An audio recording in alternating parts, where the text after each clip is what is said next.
RoseTinted. So today's video is going to be my first postpartum video, and this is going to be my postpartum essentials. So I am now three weeks postpartum, or I will be tomorrow. And the bleeding has stopped, and the pain and discomfort has stopped, and everything seems to have subsided and gone back to normal-ish. So I decided that I would talk about the products that got me through the recovery process of having a baby. So let's just jump right into it. I was extremely lucky. I didn't experience any tears, or I didn't need stitches or anything like that. So I am very lucky in that sense. Most of the products I have are for the boobage area, because that was where I had the most discomfort, because I had quite a straightforward birth in terms of the vaginal side of things. So yeah, and the second thing is I'm not going to go for the obvious things like pads and big granny pants and things like that, because I think we all kind of realise how important they are and know that we need to have them. So these are just a few of the things that perhaps A, I didn't realise I was going to need quite so much, B, I didn't know was going to come in that handy, and C, things that I just didn't buy that I ended up having to buy, and preferences and things like that. So I'll stop rambling and let's jump in. So the first thing I want to talk to you about was actually something that I saw on Louise Pentland's postpartum essentials video. I will link that in the description bar below, credit where credit's due.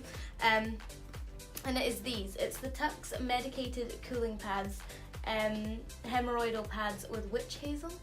So these are little pads that are soaked in witch hazel, and they are supposed to be for hemorrhoids. However, these, they're really thin. What I did with these is, if you take a pad, like a normal sanitary pad, and put like 2 or 3 of these in the pad, it really helps to cool and soothe your down below, because it's a little bit uncomfortable, and these help with things like sitting down and walking, everything that makes that area even worse after you've had a baby. These really do help, and I honestly would put these down to the fact that I healed so quickly. Like I said, I didn't have stitches and I didn't tear, so I don't know if these would be great for that. I believe they would be, but for me personally, I found these really helpful. So I'll link them down below. You can get them on Amazon. I haven't seen them in any shops here, and I know that you can get cold compresses from, is it Multi-Mam? I think it is, from Boots, but they're stupidly expensive. These are only £12 and you get 100 of them. So definitely worth the money, just to give you that extra bit of comfort when you come home with the baby. So the next item is actually an item that I didn't buy prior to needing it after I gave birth, and that's a breast pump. So nobody actually told me how uncomfortable engorged breasts are when your milk first comes in. So I didn't prepare really, apart from the basics, and so I didn't have a breast pump. So as a means of necessity, I actually got my mum and stepdad to pick me up one of these before they came up to visit one night. And this is the Tommy Tippy manual breast pump. So you pop it on the breast and you manually pump the milk out. So this was mainly to help relieve with the discomfort of engorgement. And then I decided quite quickly that physically breastfeeding wasn't for me, but I still wanted to give my son breast milk. So I decided that I was going to exclusively express milk and feed him that. So this is the breast pump that I got. It is an unbranded breast pump because it was cheaper and I didn't know if I was going to use it. I didn't know if I was going to like it. So I started off with this one as like a beginner's breast pump. If you're planning on pumping for longer than me, or you're used to it, or you know exactly what you want, then it might be an idea to look into a branded one. But I wanted to give this a go as a first time buy. So this is what it looks like. So this is the actual boob bit. It is clean, it's stained from boob milk, sorry. So this is what it looks like. So you attach the little tube that it comes with to this, and then you have the little motor here that does need to be plugged in, but it does come with the USB as well, so you need to be plugged in. I recommend finding an extension cord as well, because this isn't very long and you don't want to be sitting on the floor beside a socket to pump milk. So yeah, this is what it comes like. You do get 2 of these, the other one's just downstairs. and you can pump both breasts at the same time. It's quicker, it's a lot more gentle than the manual breast pump. This one has different settings and speeds and pressure and all that jazz. So I really do recommend it. It was only £22 and I did Amazon Prime it, so it was here the next day, the day after I got the manual pump. So yeah, I highly recommend getting one of those, if nothing else, just to help ease the discomfort of those burning, engorged boobs. So sticking with the discomfort of the engorgement, because I'm all about the boobs apparently, is actually these. So again, nobody told me how uncomfortable my breasts would actually be when my milk first came in. So the engorgement and the burning, it was intense. So I picked these up, which are the Lansinoh 3-in-1 breast therapy things. So you can use them hot or cold. So if you use them hot, they're really good for if you have mastitis. It helps to ease the breast symptoms of mastitis. But if you use them cold, they're really good for just cooling the breast and stopping it from having that burning. It can also help with milk letdown, so it reduces the amount of time that you have to spend pumping if you pop them over your breast and the pump underneath. If you see, there's like a gap, so you would like put the pump like that and then you would hold it that way, and then this helps just reduce the amount of time that it takes to pump a decent amount of milk for your little one. Or if you're just pumping and dumping, that's fine. But yeah, these are a brilliant idea. Keep them in the fridge, and when your boobs are engorged, stick them on, shove them in your bra while you're doing your housework or while you're watching the telly or whatever. Even if you're breastfeeding, I suppose you could use these as well. It would be a lifesaver to help with discomfort. So yeah, invest in them. So the next thing is breast pads and nipple cream. So although I purchased these things prior to giving birth because I knew I was going to need them afterwards, I didn't realise how important these would become. So the breast pads, obviously I think most people know that you would need to buy breast pads for postpartum. What I did want to mention about these was not so much get them, they're a lifesaver, because like I said, I think that's obvious.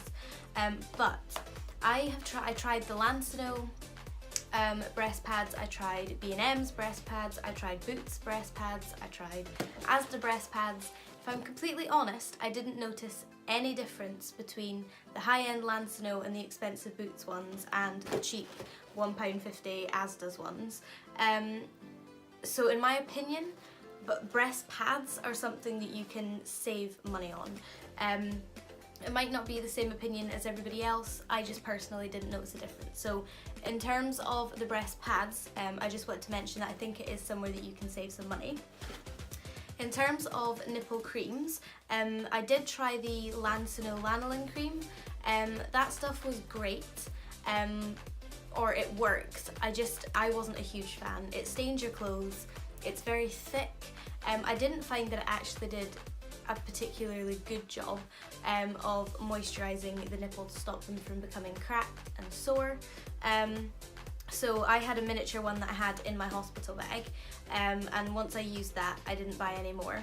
The nipple cream that I did find that really worked for me was the My Little Star New Mum nipple cream, and this is Superdrug's own brand, I believe. So I picked this up, and this was £1 or £1.50 or something like that, and I bought 2 or 3 bottles of these because unlike the lanolin one, unlike the Lansinoh one, it doesn't stain your clothes. It's not thick, it's more like a moisturiser. It's still safe for your baby to ingest, so you don't need to wash it off before breastfeeding if you're breastfeeding as opposed to expressing like myself. So it's safe to ingest for them, which is the same as the Lansinoh one. It's cheaper than the Lansinoh one, it lasts a lot longer, you get more of it. Personally, I just thought it did an overall better job of keeping my nipples nice and moisturised. That sounds really gross. TMI, if there's family watching, really sorry, but life. So yeah, I found this one to be really helpful. And the other thing that I wanted to mention was that after pumping, and if I knew I was going for a bath or something like that, the other thing you can use is coconut oil. This is really good. So it is quite hard when you see it, but it warms up under the finger. I find this to be really helpful. Just as like a personal comfort thing, as opposed to, like, obviously I'm using this because it's safe for my baby to ingest. This, on the other hand, was just another alternative if it was just comfort I was looking for. So I would go for coconut oil or this nipple cream. Personally, I would save your money again on the Lansinoh one. So the last thing I wanted to mention was this. So this is just a basic water bottle. I believe I picked this up from the pound shop, and it is just the one that I packed in my hospital bag. I would recommend getting something like this, even for around the house. I find myself filling it up with the Volvic flavoured water, because whether you're breastfeeding or pumping, you need to eat and drink a lot in order to produce enough milk for your baby. And even if you decide that breastfeeding isn't the route you want to take, and neither is pumping, you've still been through one hell of a situation. So it's a good idea to make sure that you're keeping up fluids. You're not going to get much sleep for the first couple of weeks, so it's a good idea to make sure that you're keeping up fluids and things like that. So little snacks around the house, and definitely a water bottle that's easy enough just to carry with you. You can throw it in your nappy bag, you can take it around the house. I do think it's a really good idea to make sure you keep one of these on hand, just to make sure that you are drinking enough. So that is it for my postpartum essentials. I hope you guys enjoyed this video, and perhaps it's given you an idea of a couple of things that you might want to pick up post-birth, I suppose.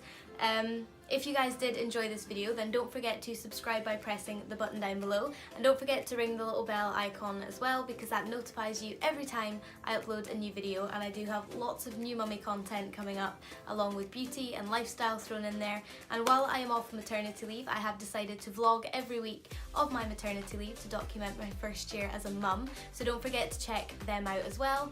And apart from that, I'll see you next time. Bye guys!